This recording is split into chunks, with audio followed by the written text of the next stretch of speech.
ঘুম একটা শান্ত সময়, কিন্তু আজ ঘুম ভাঙার পরের মুহূর্তটা ঠিক যেন অন্যরকম একটা দিন, যেটা আমি শুধু কাটাবো না, আমি গড়বো কিছু।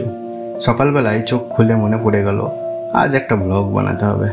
না, এটা শুধু একটা ভিডিও না, এটা আমার একটা গল্প, একটা দিনের গল্প, একটা প্রচেষ্টার গল্প। প্রথমেই বসে বললাম স্ক্রিপ্ট লিখতে।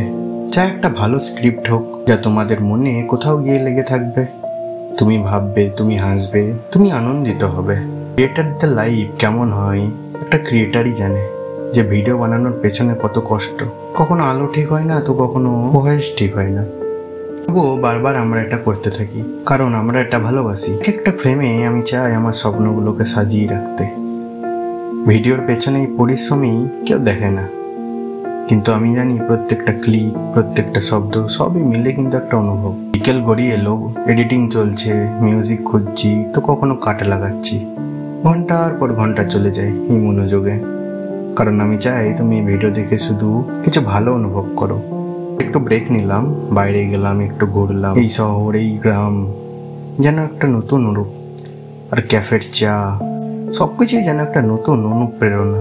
ফিরে এসে আবারও বসলাম এডিটিংয়ের কাজে, একটু রিসার্চও করলাম। তারপর রাত্রে আবারও ঘুমিয়ে পড়বো এক নতুন সকালের আশায়। তারপর শুরু হবে আবার একটা নতুন দিন। তো আজকের দিনটা এভাবেই গেল একটা গল্পের মাধ্যমে। আর তোমরা যদি আমাকে আবার দেখতে চাও, তাহলে অবশ্যই সাবস্ক্রাইব করে নাও। আবারও শোনাবো তোমাদের অনেক গল্প। আজকের জন্য থ্যাঙ্কস।